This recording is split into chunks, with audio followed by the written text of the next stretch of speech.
बाबासाहेब आंबेडकर ज्यावेळेस 6 डिसेंबर 1956 बाबासाहेब आपल्यातनं निघून गेले, त्याच्यापूर्वी बाबासाहेब आंबेडकरांनी 2 गोष्टी समजावून सांगितल्या की मी हा जो समतेचा रथ इथपर्यंत आणलेला आहे, तो जर तुम्हाला पुढे घेऊन जाता येत नसेल तर पुढे घेऊन जाऊ नका, फक्त काय करा, त्याला मागं ओढू नका. हे बाबासाहेब आंबेडकरांचं वाक्य होतं. आपण 6 डिसेंबर 2025 आहे. बाबासाहेब जाऊन आपल्यामधून 69 वर्ष होत आहेत. आपण आत्मपरीक्षण केलं पाहिजे की बाबासाहेब आंबेडकरांचा समतेचा रथ मी पुढे घेऊन घेण्यासाठी प्रयत्न केलाय का बाबासाहेब आंबेडकरांचा समतेचा रथ मी मागे ओढून घेण्यासाठी प्रयत्न केलेला आहे. याच्यावर आपण स्वतःचं आत्मपरीक्षण चिंतन केलं पाहिजे. हे माझ्यासाठी सुद्धा लागू होतं. मी बाबासाहेबांच्या विचाराप्रती किती प्रामाणिकपणे काम करण्याचा प्रयत्न केला आहे. इथं सरांनी सांगितलं की एक मैत्रीण आपली इतर समाजाची ठेवली पाहिजे, ठेवलीच पाहिजे. जोपर्यंत आपण इतर समाज आपण का म्हणू, तो भारतीयच आहे, ते वेगळे आहेत का?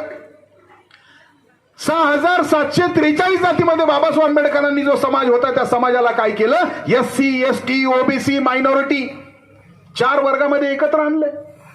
आपल्याला त्या 4 लोकांनाच एकत्र करायचंय. 2 स्वप्न बाबासाहेब आंबेडकरांनी पाहिली होती, जी आपण रोज त्याचं चिंतन केलं पाहिजे की या देशाची काय झाली पाहिजे, आपण या देशाची आपण शासनकर्ती जमात झालो पाहिजे. आणि दुसरी गोष्ट होती, हा भारत बौद्धमय झाला पाहिजे. बरोबर आहे ना? तुम्हाला मी लिटरली सांगतो, कधी आपण, आज मी प्रणोतीताईंशी बोललो. प्रणोतीताई, आपण सकाळी विहारामध्ये होतो. प्रणोतीताई 3 महिने भोपाळला होत्या. तिथं बुद्धिस्ट आहेत ना, पण ते बुद्धिस्ट म्हणजे महार नाही आहेत, ते दुसरे बुद्धिस्ट आहेत. तुम्ही उत्तर प्रदेशमध्ये गेला तर तिथं बुद्धिस्ट आहेत ना, ते जाटव आहेत. बंतेजी बरोबर आहे. बंतेजी गुजरातमध्ये होते. तिथं कुठला समाज, जो वाल्मिकी समाज आहे, ज्याला आम्ही, तो कुठला खासदार होता,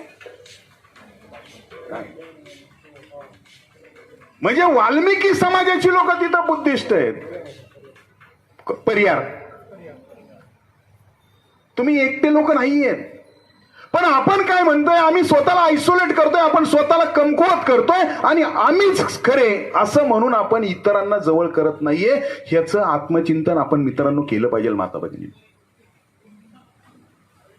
काय पहिली मैत्री, तथागतांनी तुम्हाला मला काय शिकवलेले, पहिली